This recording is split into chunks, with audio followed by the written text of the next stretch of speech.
Today on the show, don't think artificial sweeteners can kill you? Think again. Just kidding. Or am I?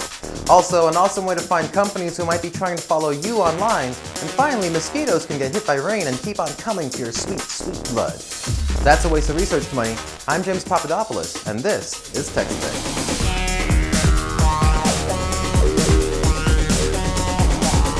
You've heard the saying before, 1 in the pink, 2 weeks to live?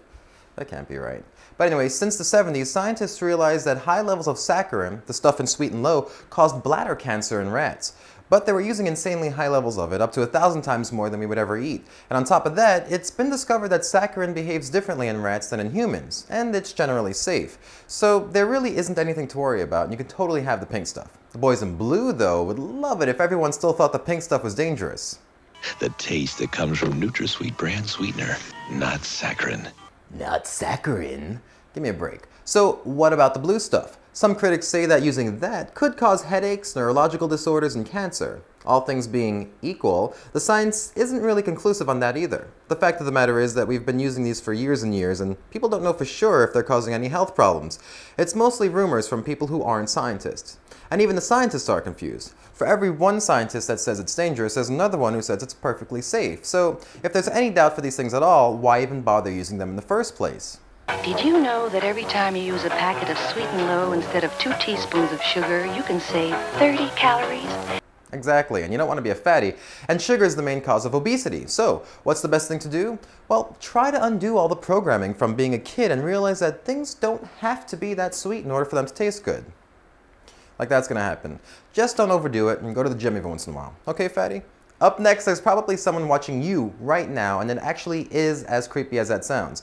In a recent TED Talk, Gary Kovacs, CEO of Mozilla, which makes Firefox, talks about behavioral tracking. It's a creepy area that has very little rules and regulations, so that means advertising creeps can do whatever they want.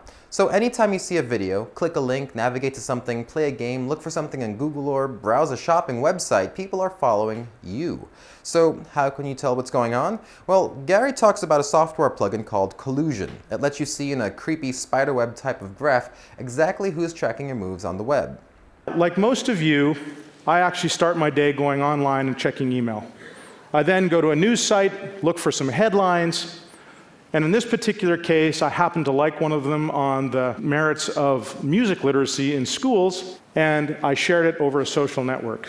The red dots you see up there are sites that are behavioral tracking that I have not navigated to, but are following me. The blue dots are the sites that I've actually navigated directly to.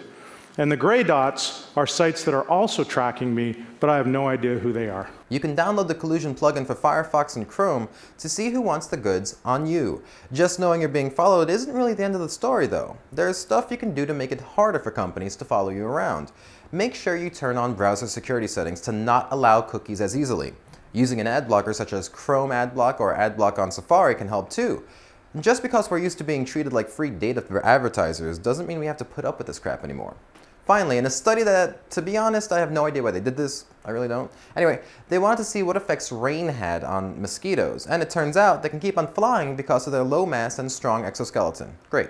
Again, I don't know why they would care about this. I mean, I know people who have AIDS and cancer, but whatever floats your boat. The researchers say that the mosquito's resilience can serve as a model in efforts to develop robotic airborne search and rescue vehicles.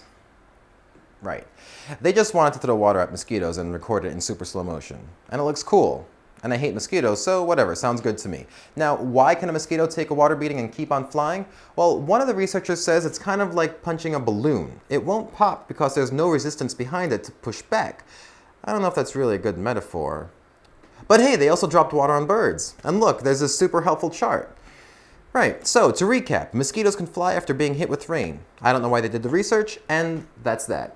That's also the end of another episode of TechSpank. Thanks so much for watching, and make sure you follow us on Facebook and subscribe in YouTube to get the latest episodes. If you're on the go, you can subscribe to TechSpank Video Podcast. Just search for us in iTunes. It's free, and it's easy, just like me. That's all for now. I'll see you next Thursday.